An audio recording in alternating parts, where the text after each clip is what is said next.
Hello, ladies and gentlemen and non-binary pals. This is the SEN Podcast. Hey everyone, welcome back. Today is a very interesting topic. We're covering overcoming depression.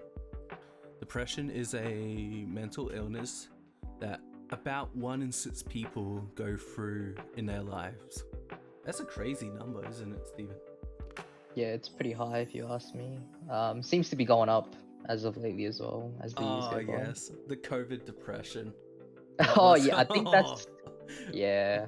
Honestly, being holed up in your room for a week straight is not really healthy at all. Anyone who knows about the Australian lockdowns, especially Melbourne, sheesh. Yeah, those are rough times. Yeah. So, getting into the topic, what is depression to you, Stephen? Well, to me, when I first experienced it, it was like I reached the lowest point in my life, and everything that you do or everything that you used to enjoy just didn't seem to cheer you up anymore. Yeah, that's correct. Depression can feel like that. Like depression, you feel sadness, emptiness, hopelessness. You can get angry and irritated over small matters. You lose interest in things that pleasure you most. Like lack of sleep, that's when I get a lot. Oh yeah, I like the or sleeping too much. Yeah, it goes either way. Or even, like you're not eating at all or you're overeating. Oh yeah. The tiredness you get from depression. Like, I get really tired from it, like lack of energy. You either lose weight or gain weight. You're a weight loser, I'm a weight gainer. Yeah, we're the complete opposites. Yeah. So, depression, hey. Alrighty, we'll start with what is mental health? Well, in the World Health Organization, their definition of mental health, so it's a state of mental well-being that enables people to cope with the stresses of life, realize their abilities, learn well and work well, and contribute to their community. So, it affects us in many ways, whether it be at home, at work, a lot to do with relationship. A lot of it is in your head as well. You'll start to think negatively, like, your friends no longer enjoy hanging out with you or don't like you, or you start to think that other people have really negative thoughts about you. Yes, that's a thought those are thoughts that come with anxiety and depression, especially depression, because you feel when you're depressed that no one's there for you. I feel that sometimes. Oops. Yeah, and you feel lonely, Yeah. Like you feel like you can't be around your friends because your mood is so different. Like you feel like, oh gosh, I'm getting into it, but you feel like your depression is overtaking you and that you can't let that affect other people. Like your aura, when you're with your friends, your aura around them, you really, you're in a completely different world, and you don't want it to rub off on them as well. Everyone's there to enjoy, hanging out together and stuff, but you're really down, and you don't want to, you don't want to bring everyone else's mood down as well. Yeah, that's like some ways it's affected my life. Like, if you remember in high school, like, I would act a bit odd sometimes. Oh yeah, I definitely remember. Nova would sometimes, say things that are quite questionable, but if you don't have anything to comment on it, so you just nod your head and move on. You don't want to be adding fuel to the fire. Yeah. So for me, I was diagnosed with depression at 10 years old. Yeah. So I'm gonna cover a bit of how that has affected my life, and eventually we're gonna get into how I was able to overcome this clinical depression. But first, let's talk about the different types of depression. Yep. So Okay. There's a lot of different depressions, but we're just gonna cover Yeah. the 4 most common ones. yeah. Okay, so clinical depression, this is the depression I have. Clinical depression is basically a long-lasting, very serious depression where the depression has taken over your life. My one comes from my brain, because my brain is not able to create dopamine and serotonin properly. So there's lots of ways to combat this, but I am currently on a medication that helps. So yeah. So clinical depression basically is a major form of depression that's long lasting, can last for months or even years. Okay. Yeah. And it comes and goes as well. Yeah, it comes and goes. It's not 100% on all the time. Yeah. Okay, so the next one is seasonal depression. So unlike clinical depression or chronic depression, seasonal depression is the depression you get after a loved one dies, or you go for a breakup, or you lose your job. It's depression that happens in the moment. That's why it's called seasonal depression. And this one is actually pretty common because we all go through experiences in life where something bad can happen, and it's more than feeling sad. It's you got that little edge, you got that depressy. Yeah. Everyone will experience this once in their lifetime at least, if not multiple. So, a lot of people will experience passing of loved ones. That's very common. And it's not a great time during that time, but it doesn't affect you in the long run. Yeah. That's why it's seasonal. This one, it can last like a few weeks, maybe a few months, but it's not long persisting. Like the next one, PDD, persistent depressive disorder. Persistent depressive disorder is a mild depression. So unlike clinical depression where it's like a serious, heavy one, persistent depressive disorder is basically where you're depressed for a long time, but you're still functional. It's like you're not happy, but you're not sad either. You're just living in this depressed state. Yeah, and it's a lot less severe than the others. Yeah. Okay, and our last one we're going to cover is major depression. Major depression is the most commonly diagnosed depression. It's basically just depression. If you know depression, then you know major depression. Yeah, and with major depression, there is 2 types of them as well: psychosis and melancholia. That's a good point. Yes. Okay, back to the story. So yeah, I was diagnosed at 10 years old after experiencing a mental breakdown, and my parents were kind enough to take me to a psychologist to get a diagnosis. So what you need to know about depression is that it's not going to last forever, and there are ways to combat it. But how it's affected me in my life is like how I feel about myself and how sometimes I treat others.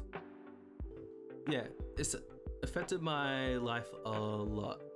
I really had to struggle and go through a lot of therapy to get to where I am today. Like, I remember, like, my hygiene was not good at times at all. Like, oh gosh, don't even remind me. I showered. Ooh. Oh maybe once a week at my lowest. Oh, it was disgusting. Stinky boy here. Oh, and my eating habits, like, I was getting like Uber Eats maybe like once a day, twice a day, Ooh, just damn. because I just didn't want to cook. I just wanted food, but I just didn't have the energy to cook. Yeah. What else? Like, oh, my self-image was gone. Like, I used to just sit in my bedroom and stare at the ceiling for hours. Like, you'll look at your phone or say like 1 p.m. and then you just stare at ceiling, and then you look up again and it's 4 p.m., 5 p.m. You're like, wow, where did the time go? Yeah. Okay, so getting into the overcoming part of this. One thing I had to do was realize that I'm in control of my own depression. I had to take control of my own life at that point. So one thing I did was I started making a plan. I started making a list of things I was going to do in that day. Yeah. And another thing I did, we actually covered this in the last episode, is the STAR method. STAR method again is used for job interviews, but I applied it to my own life. Basically, you have to be aware of the problem, the situation, which is depression. Yep. And then you have to ask yourself, why am I depressed and why am I doing this? And then you come up with actions for your depression. And finally, you look for the results. Yeah. So I actually started practicing Buddhism in my life because of my depression. I realized that I could do breathing exercises and really take control of my life after that. Buddhism has helped me a lot because it's taught me that things are just going to happen either way. What's going to happen will happen, but it's up to you to control it. Yes, that's right. Yeah. So Stephen, what's some things that you have done while you're depressed that has helped you to get out of it? Personally, I had a look at Stoicism, which Elijah, which is currently not here, kind of dragged me into when I was feeling my seasonal depression, which was regarding the breakup, if you guys watched the previous episode. And the things that I took out of Stoicism is the acceptance. Sort of similar to Buddhism. You know, things will happen if they're meant to happen, and at the end of it, you're just going to have to accept it. And it's really about just changing your mindset on how you view things, because even if you're, you know, really happy and things are going well, there will always be something to drag you back. And it's in those times is when you're going to look for strength elsewhere, and Stoicism, it really just puts that kind of aspect on the down low for you to be able to continue on living your life normally, as well as doing your everyday activities, you know, like going back into the gym, exercising, and whatever you love the most or whatever you want to do, such as like hobbies and stuff. So the best thing I took out of it was just the acceptance and having a different mindset, looking at things from a different point of view, and then accepting things that had just happened already. Yeah, that's really good, Stephen. Now, my mum is a counselor for depression, so I have been talking to her before this episode on things that you can do to help with your depression. One of the main things you can do is CBT. CBT stands for Cognitive Behavioral Therapy. The basics of cognitive behavioral therapy is you take the negative aspects of your thoughts, feelings, and behaviors and turn them around into positives. And the STAR method is actually one of my CBTs, surprisingly. So let's say you say, oh, I really hate myself. You can turn that around and say, oh, but my family really loves me. My friends love me, you know? And I can love myself. Or your behavior is like, oh, this task is too hard while I'm depressed. You can basically split it up and make goals so you can do one thing at a time. Like, oh, today I'm gonna do my washing. Today I'm gonna take a shower. Like, even these small, simple goals can really help you get through it. Yeah. And CBT is really useful, you know, when you're experiencing not only just depression, but it also helps when you're experiencing anxiety, when you have low self-esteem, when you have problem sleeping, you know, when you have insomnia, problem gambling as well. You know, you could have gambling addiction, substance misuse addiction as well, and it really helps in those aspects as well. Yeah, it will help you change unhelpful and unhealthy ways of thinking, feeling, and behaving. It's a practical self-help strategy used to immediately improve your quality of life, and it's effective of treating depression and anxiety and everything Stephen covered before. I personally went through CBT and it's changed my life. Like, even though I'm on medication now because of the recommendation of my psychiatrist, I spent all 2023 not taking a single antidepressant tablet and using physical manners instead, physical treatment instead of medical treatment. Going into the next topic, medication versus physical treatment. Where do you stand on this, Stephen? Personally, I would prefer physical treatment first, because when you're on medications, it's when I would use that as a last resort, just because, you know, you could deal with it before you start taking medications. Medications could prove problematic later on as well. Say, for example, if you've been on it for a while already, you may start to struggle to get off of it, just to get back to your daily life. Yes. Yeah, that's true. So what my mum recommends is that you start with physical exercise, sunlight, and social interactions with friends and family. I can recommend that too. Since I started going to gym again, like, my depression has definitely lowered a lot, and I know how hard it is, like, just to get out. It can be really hard. Like, depression is difficult. Oh yeah.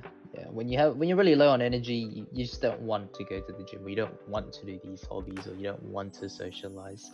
But once you do get into the habit of it, you know, things start to look a lot brighter, and you'll actually get the hits of dopamine that your body really needs to kind of pull you out of the depression state.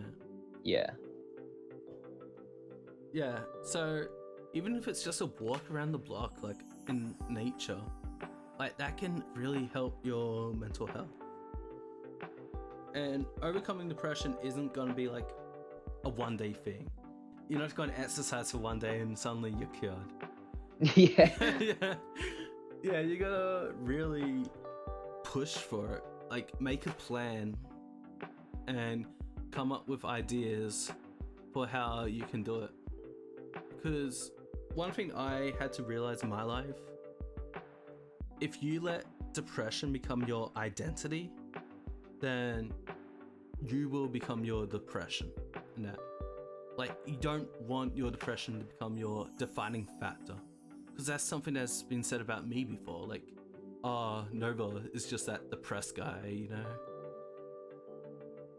Yeah, And it goes yeah, down to like you are what you eat, you know, like your body really needs other things. You know, everyone will experience depression, so it's really unavoidable. But you can change the severity of it by doing uh, exercising, um, doing things that will make you happy. And sometimes it might not seem like you're happy about it when you're doing those things, but if you're persistent for long enough, you'll begin to enjoy the things that you used to, or enjoy new things that you're doing as well. yeah, creating new habits. Now going Yeah. on to medication. Steven, have you ever been medicated or no? No, not at all. Because the only time I've really experienced depression is just the seasonal Yeah, aspect yeah, of it. So I don't really know how people feel on medication and stuff. You know, I have a few friends, such as yourself, that's on medications. yeah, Um, but yeah, give us your insight on it, Nova. yeah. Okay, so while I do recommend physical treatment first, as does my mother, medication can be very helpful if you're in the clinical stage of depression, where it's just at that severity where you just can't help yourself in that moment. So the medication basically it opens up your serotonin receivers Mm-hmm. and helps you to overcome the depressive state. It's quite quick releasing, quite quick reaction. So you can almost feel instantly. It takes about a week if you're new to it to be able to feel the effects of it. But medication is good, as I said, if you really need that boost so you don't harm yourself or do things that you will regret. Yes, like things you wouldn't normally do. Yeah. I wish I was medicated sooner, but I didn't get medicated until I was in my adult years. So it could be a challenge, but like I said, I do recommend the physical side of the treatment over medicated because you can overcome depression for free. You don't have to pay for medication. Not that Yeah, medication is that's right. expensive. Well, if you're not on Medicare, it will be expensive, but Yeah, yeah. And depending on where you guys are from as well, listening to the podcast, there's many ways to get help. So try physical first. It's free. Physical's free unless you guys are doing, new hobbies and stuff that require expenses. But majority of the times, you could go for a hike, um, hang out with mates, go for yeah. a drive or something that's really therapeutic.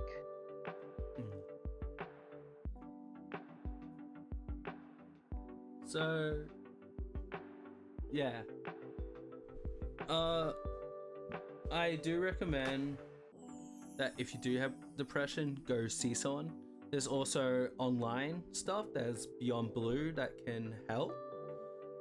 There's plenty of resources online where if you're starting to feel you have depression or you're depressed, go see someone. That's really what I recommend. Go talk to a friend that's open to talking about it. Go see your GP if you're not in America and it doesn't cost $1,000. Yeah, yeah, yeah.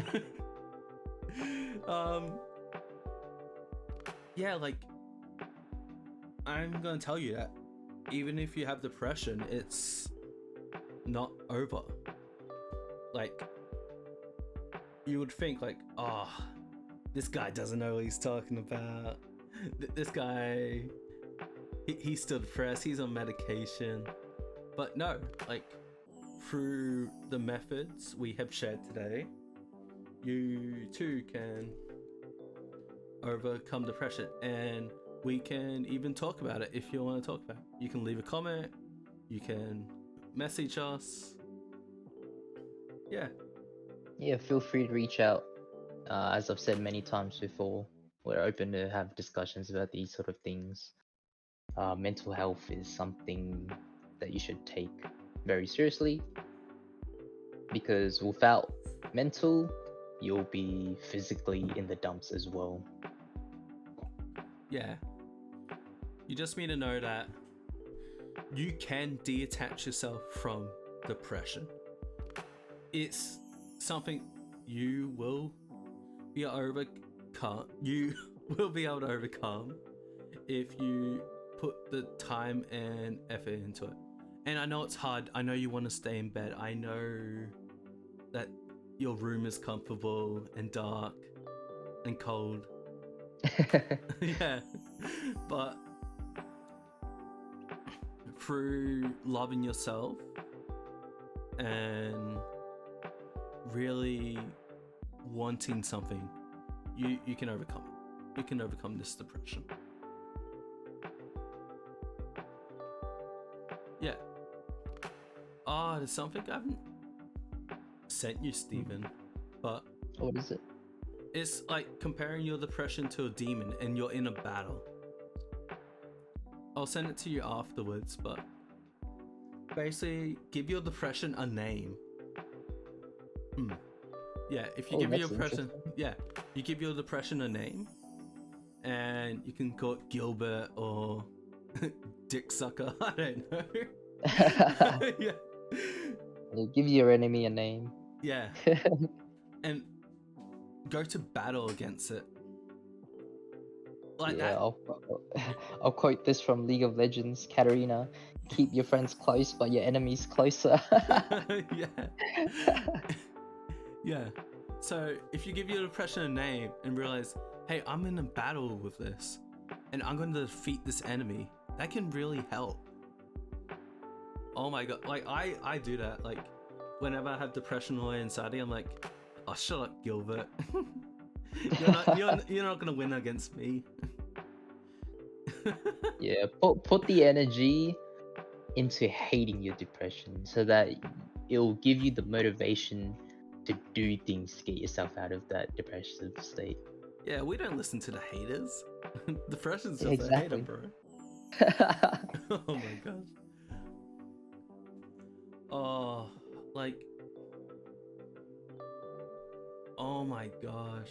Like, going back to my depression, like, I would just sit down on the couch and just listen to, like, sad music for just hours on end. Oh gosh. Oh yeah.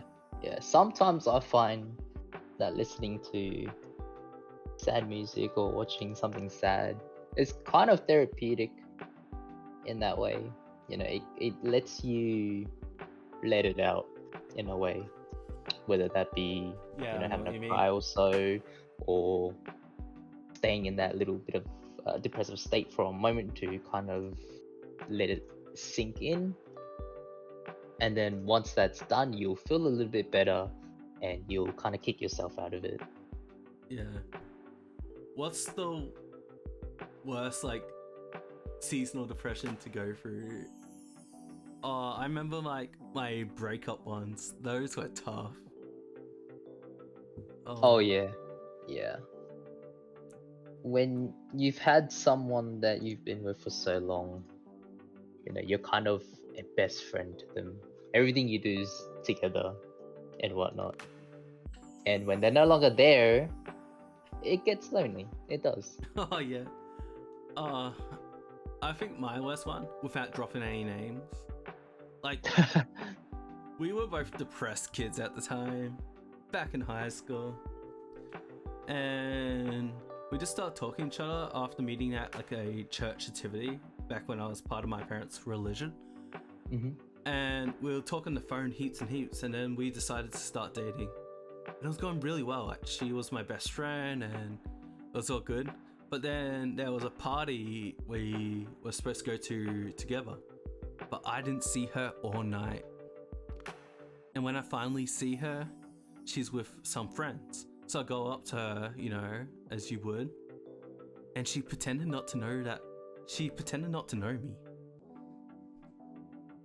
Ouch, dude. What did you do? Oh my gosh. I just said, oh, okay. And left the party. But Did you ever keep in contact with her, or? oh no, after a week we just broke up. And I was gone, dude. I was so depressed. I was like, why would she do that to me? Why would she pretend not to know me from her friends? Oh gosh. That's the Yeah, worst. it's- Like the girl who doesn't post you on her Instagram even though you're dating. Yeah, it's things like that. It's out of your control, and hence why you need to be in control of yourself of what you do, so that you're not so depressed about things that you can't control. Yeah. As Elijah would say in Stoicism, outer factors are not in your control. What is in control are your own actions. How you react to things is up to you. Because you can't control what other people will do. Those are their own actions. Your own actions is what you control. Yeah. So let me give an example. I love that. Not sure wherever everyone else is from, but in Australia we do have a lot of road rages, right? Oh, yes, So let's definitely. say you're on the road, you get cut off by some dick, and he's really upset going off in the car. What do you do next? Ignore it, which is the best thing to do, and just move on, or you can start an altercation. So it's in your actions to get the result that you want. And there are times when, if you think about it as well, that guy may not be having the best day. He might have woken up late by accident, slept through an alarm, and he had to cut you off because he's rushing to work, right? So he might be really pissed off already. And his boss might have called him like 20 times. He could be a tradie and his boss is harassing him and he's really pissed off and he's trying to get his ass to work quick as he can. And he's not having a great day. And like, sure, you might not be having a great day yourself either, but it's in your actions to be able to prevent these sort of issues from occurring. So just ignore them and be on your way. You're gonna be experiencing a lot of these things in the future as well. Even like in everyday life, Yeah. someone may just if you start an altercation, someone might stab you or something, or they might even have a weapon, a gun pointed at your head or something, and you really want to prevent these things from occurring. Yeah, of course. Wow. Wow, if you think about it, leading back to depression, you can control your actions. Exactly. Crazy. You can't prevent getting depressed, but you can prevent yourself from staying in that depressive state. Yeah. Okay, everyone. Thank you for watching. This was Overcoming Depression. I hope we help a little. I know this is a bro talk podcast and we talk out of our ass a lot, but just know that we're there. We have experienced it, and even if you're experiencing it too, that you can eventually overcome it through your actions. Start doing CBT, you got cognitive behavior therapy. Start exercising if you can. Yep. Even if you're just sitting in your room depressed, you could meditate. You could be more positive to yourself. And if it is too much, please see someone. Talk to a friend, talk to a therapist, talk to a psychologist, a psychiatrist. Anyone you can. Go see your GP. Yeah, guys, there's plenty of help online. If you just search up any sort of mental health helpline. There'll be a lot of options. So make sure you drown yourself in all the resources first before you decide to start taking medications. Because once you're on the medications, I know that a lot of people do find it difficult to get off of it. And again, guys, Yes. feel free to reach out to us if you guys just want to have a chat. Also, we're more than happy to. Yeah, we're more than happy to talk to you, be a friend, of course. Okay, on the next episode, it is gaming and mental health. How gaming affects mental health, mainly League of Legends. Yep, we're gonna be talking about League, guys. So for you gamers out there, if you guys play League as well, it's gonna be an interesting talk. Definitely. Okay, and this is SEN Podcast signing out. Thank you for watching. Take care, everyone.